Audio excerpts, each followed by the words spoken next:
Greetings, royal family, and welcome to another message by the Honorable Yahweh Beit Nun Sophie Yahweh.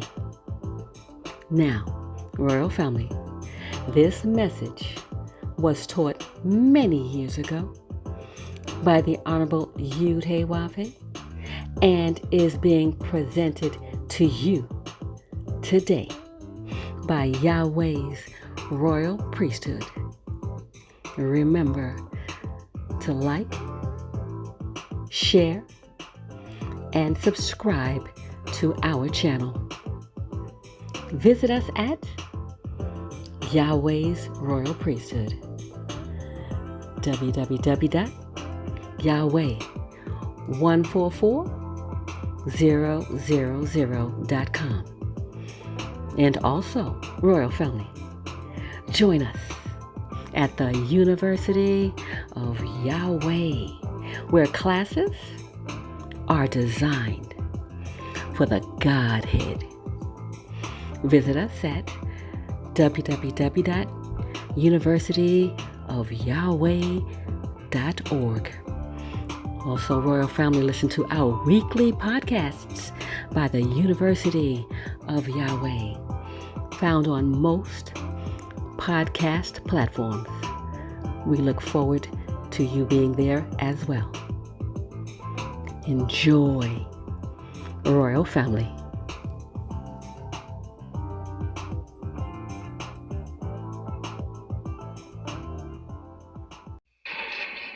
Ethics of the Old Testament. You hear this word, ethics in government, that lawyers should be ethical, that businessmen should practice the principles of ethics. Something that lawyers have, government demands, and business should be based upon. Should it not be taught in the public schools? I wonder why, or do you wonder why, ethics has never been taught to us in the public schools? Let's see what ethics is. I will define it again tonight. Ethics defined is a system of moral principles. The rules of conduct recognized in a group or a culture. We, as the so-called black people of America, being without the knowledge of our Father, Yahweh, are without culture. We are a people who seek to practice the culture of other nations. And in our efforts to practice the culture of other nations, we despise anything from among ourselves.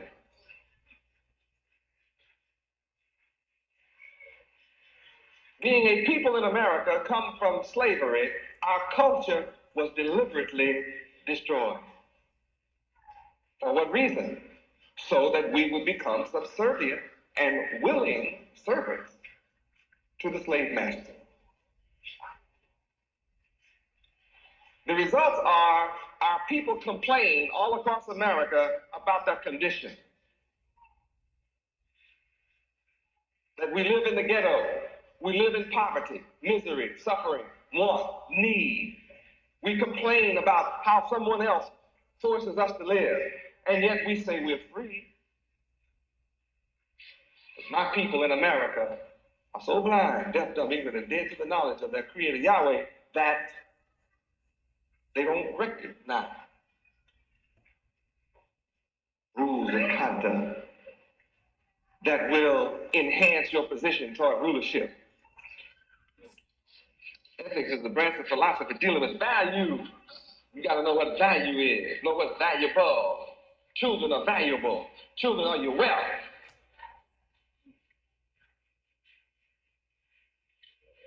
Ethics deals with rightness and wrongness, goodness and badness in human relations. Ethics implies high standards, honesty, virtue, chaste, chastity, upright in your thinking. Be on the square with your brother. Be on the level with your brother. Let your word be your bond. All that's ethics. If your word is not your bond, you're not a man. You're not a man unless your word is your bond. That's a part of becoming a man. But we're not taught how to become men under the enemy. You learn about manhood in secret. Isn't that something? And then when you find out about how to become a man in secret, then you wake up and find out you're bound. You can't tell nobody. Ethics deals with honorable dealing. Honorable dealings in business, personal relations.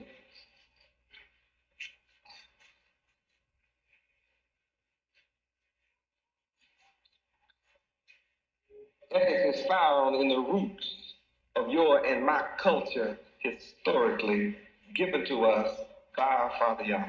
The entire planet Earth learned about ethics from you and me.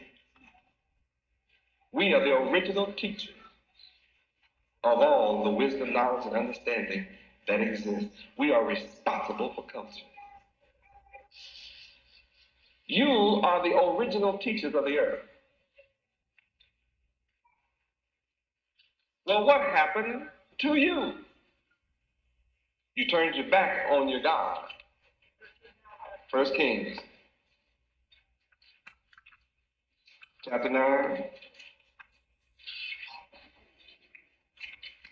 See what happened.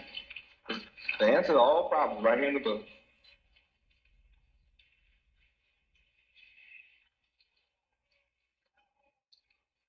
Beginning at verse 5. 1 Kings, chapter 9. Beginning with verse 5. Let's find out what happened that we lost our exalted position as the master teachers of the earth. We were the exalted people of the earth, the master teachers. We were the cunning ones in all wisdom, knowledge, and understanding. We were 10 times greater than anybody on earth, but we lost it. Let's see how. Verse 5, read.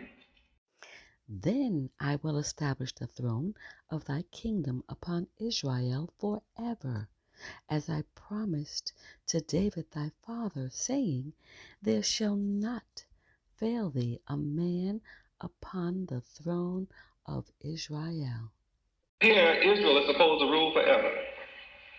But you find us being in a position of slaves and servants to other people. We were complaining about white folks, but now we find ourselves on the bottom of Cubans. Now we find ourselves on the bottom of Haitians. Unless you're in Yahweh, then you find yourself on top.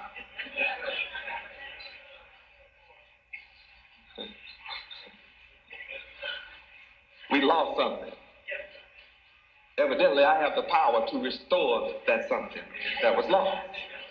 That's rather apparent. My works prove that.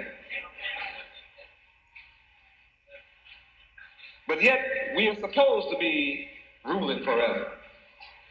Verse 6 reads. But See, this is what you get. I'm establishing the throne of your kingdom forever. But, that's that big word. If. That's another. Boy, you talk about a big word. That's longer than a lot of letters in some words. But if you shall at all turn from following me You are your children.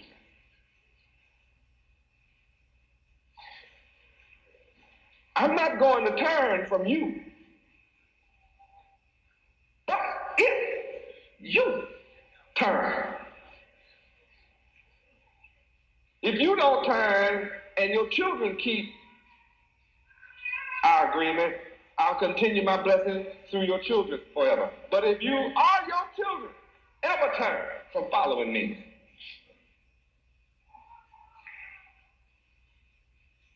and will not keep my commandments, and will not keep my statutes, which I, myself, God, Creator, Elohim, Yahweh, set before you. I didn't send somebody to set it, I said it. And you, with your independent, individualistic mind and mentality, who want to do your own thing until you get in deep trouble, then you wonder about your thing. But if you, in your individualistic mind, go and serve other gods,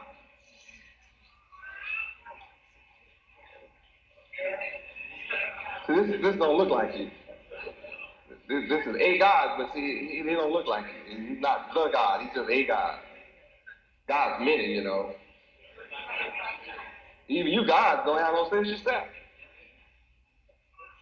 I'm here to give you sense. But if you go and serve other gods and worship them, and see, you worship everything that look like this fella. Oh yes, my people do. They want hair like this. They go sit in parlors. Y'all excuse me. See, I'm not trying to make you mad, since I'm just talking the truth. You don't mind, do you? If I tell the truth. I mean, it's the truth. We've been brainwashed bad. We want to look like these folks.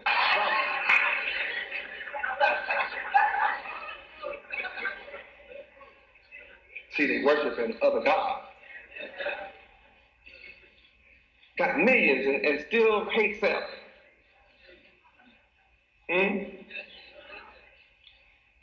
Now, if you turn or your children turn, then will I cut off Israel out of the land which I have given them.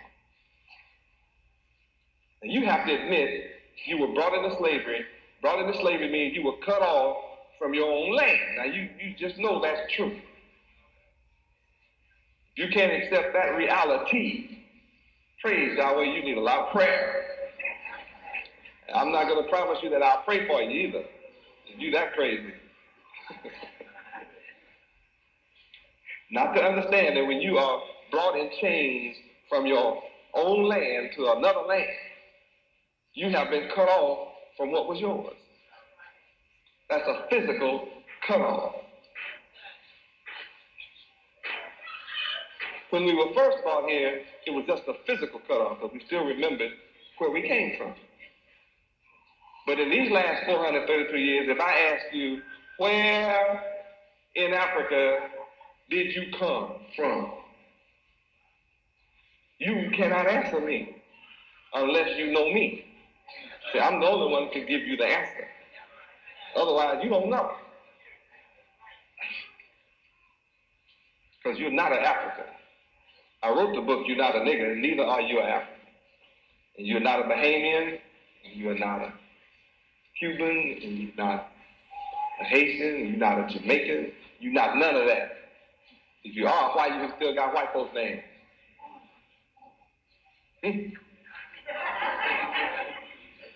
Oh, glory, the truth is the light. Somebody wanted to divide us all up from being one people. So they gave us all these little different names and titles, gave us a little island here and there. They really didn't give it to us. They let us work for them like we work for them over here. But if you turn, I will cut off Israel out of the land which I've given them, in this house Israel, which I have made holy for my name. Read that, for my name. Will I cast out of my sight? You have to admit we've been cast out.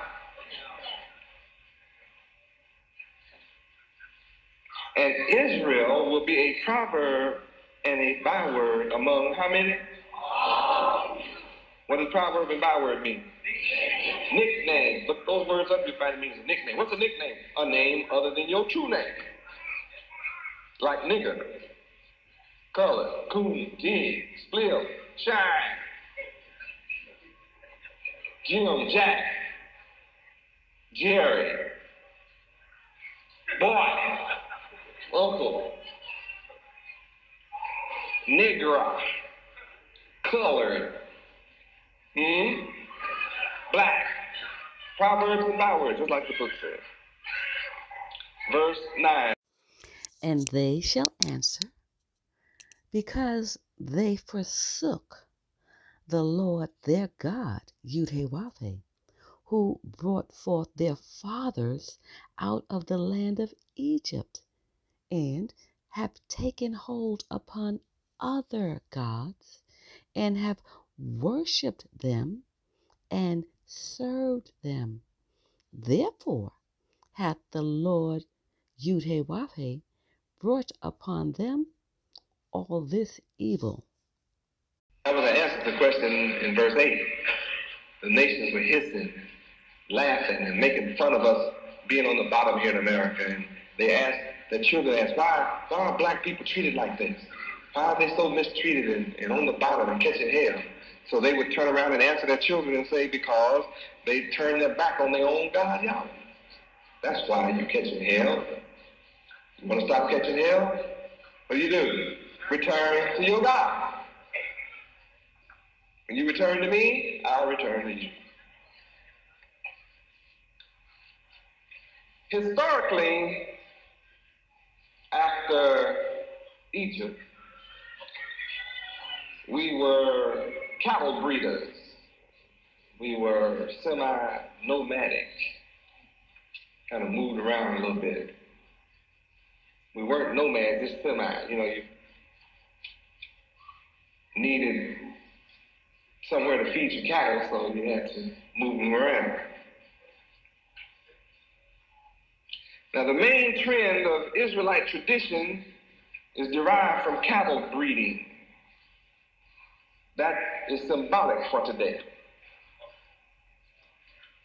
Yes, we need cattle now, but strangers are taking care of our cattle right now.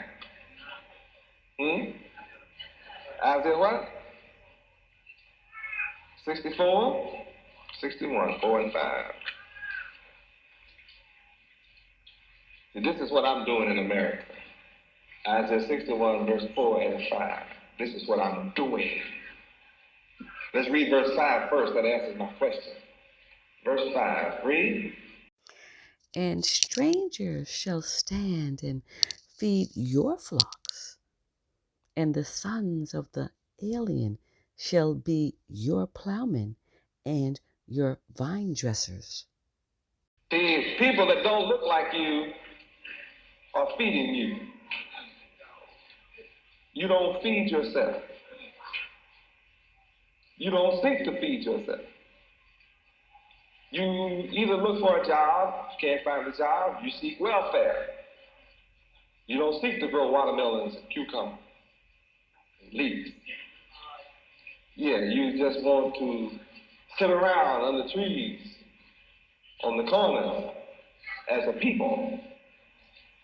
So the alien and the stranger is taking care of our cattle and feeding us. But what I'm doing is in the verse above that, verse 4, building the old waste. And I'm raising up the former desolation. See, I take slum property, destroyed property, drug-infested property, even termite-infested property, where the ceilings and the roof and the floors are caving in on people, and I go in and put in brand new floors, press the tree, make it inhabitable and safe. And then I begin to paint it up after I fix it up from the inside out. I make it new. The old waste that nobody wants. I'll pay $1 million for a piece of property that none of them would pay $200,000 for.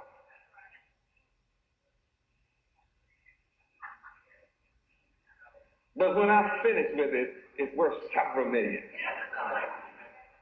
It becomes a money maker because I'm a money generator. I generate money. I know how to make something out of nothing because I'm the creator.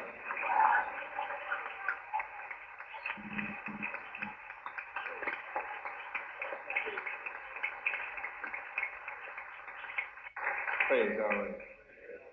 And all people that drive by our property and see them in a renovated state have to be awed. They have to stand mystified because I'm the mystic.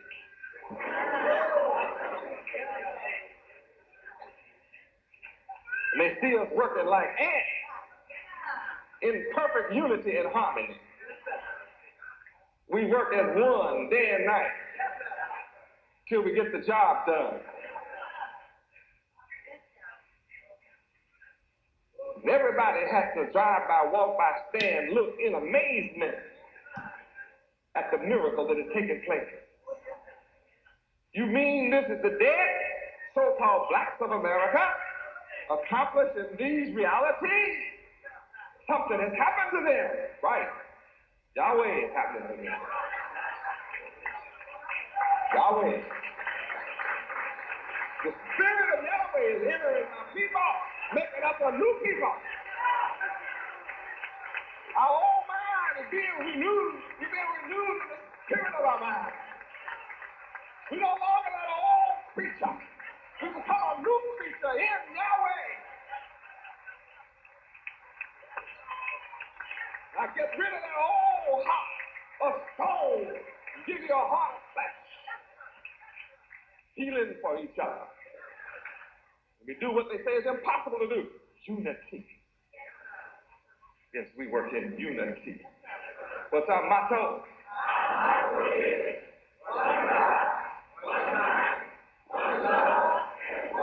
See, that doesn't happen among people look like you and me. Only here. Only here does that happen. In Yahweh.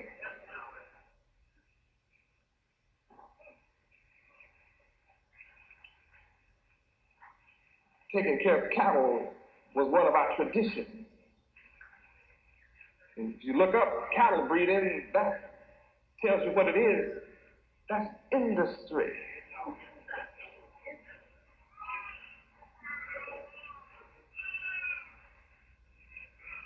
We have white folks and other folks taking care of the four-legged cattle while I'm taking care of industry.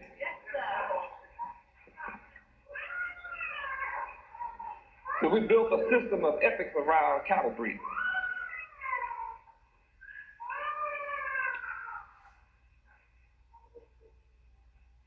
I know how to make the cow take care of you. We take care of the cow take care of us. See, the dung, the waste that comes from the cow can be used for fertilizer, can be used to cook with, source of energy to heat your home,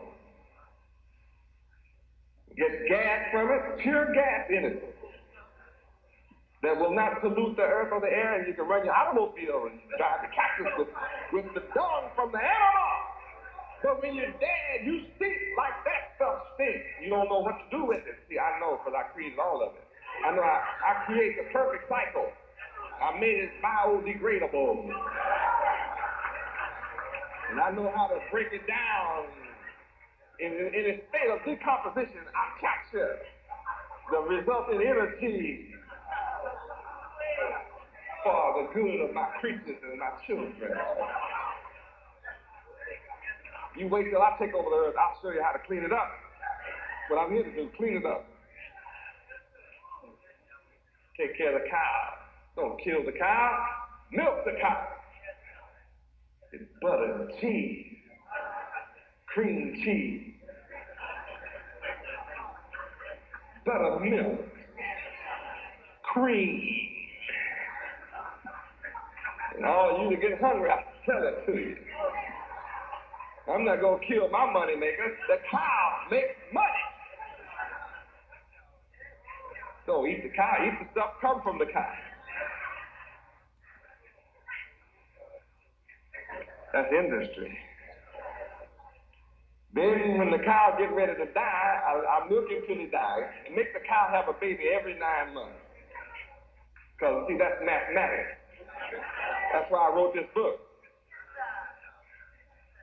Yahweh ben Yahweh is mathematics, designed to rule the world forever. See, the knowledge in here would give our children rulership forever.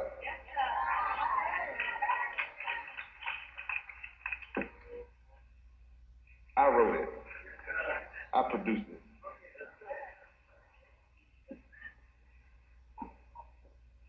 High math. Multiply. Every 9 months, a new cow, a new bull. Too many bulls, we kill the bull. Don't kill all the bulls, save the bull and let him fly. You know, fix him up where he won't run after all those cows. We know how to do that. He'll be real tame. He'll just be happy to pull a fly and eat straw and stuff. Call him an ox. He's no longer a bull, he's called ox. Because he lost something. See, when you lose something, you become a servant to somebody else, you know. See, if he stayed a bull, you couldn't put him in that harness for him. When those cows go by, he's coming out that harness. You just got to follow him around.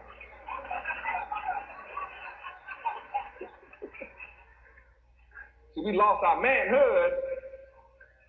We lost our ethics.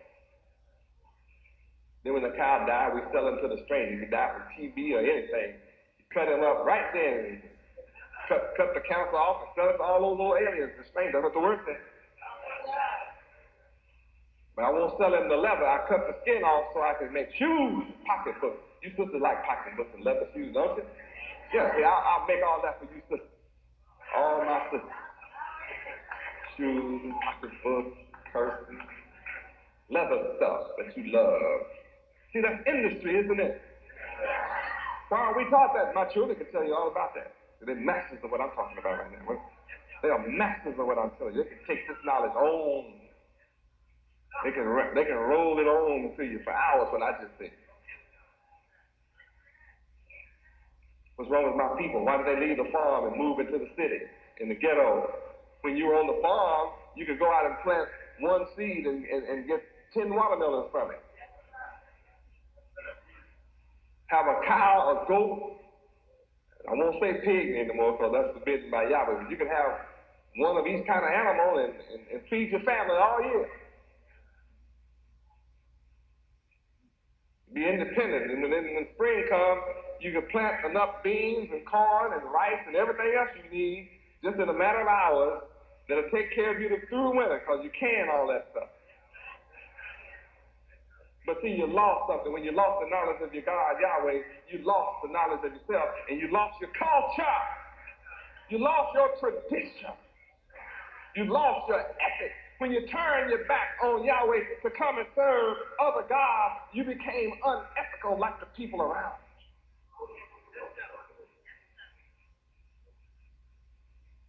you. America is run by unethical people. Ethics means honesty. Unethical means dishonesty. Ethical means truth-telling. Unethical means lying. Do unethical people in government make you happy or sad? Proverbs 29:2. Everything I say to you is in the Bible. I don't speak outside the Bible. Proverbs chapter 29. Verse 2, read. When the righteous are in authority, the people rejoice. But when the wicked beareth rule, the people mourn. Are my people mourning in America? Then what kind of people are in rulership? You don't like to say that, right? What kind of people are ruling in the world today? So are the people of the world happy, or are they all preparing for war? Why is everybody on the earth preparing for war? Because the wicked rule. I come as the Prince of Peace. I come without physical carnal weapons. I don't allow weapons here. I teach us not to carry weapons or use weapons. Use the elements of my divine mind. All you need are the attributes of my divine mind to survive. And we will conquer the world because righteousness exalts a nation. We cannot exalt ourselves by carrying weapons because all the nations that carry weapons are not exalted. So we want to be high and respected and loved and accepted. You cannot be accepted by other nations and to be in their civilized company and your mouth is vile. The only language you can speak is profanity. Speak nasty to your women. When you speak nasty to your women, you'll speak nasty to anybody else's woman. So rather than have to kill you for being in their company, speaking nasty to their women, they ostracize you. They form clubs and housing communities to keep you and your filthy mouth out. And you want them to accept you in your old ignorant, filthy-minded state. And just think they're better than somebody. Well, they are. They are better than you if you are filthy-minded. Glory, you can't be accepted and exalted and people want to be in your company and you are ignorant, wicked, thieves, burglars, druggies, alcoholics. Who wants you? You're an adulterer. What man wants to trust you with his life? And he knows you'll stick anybody.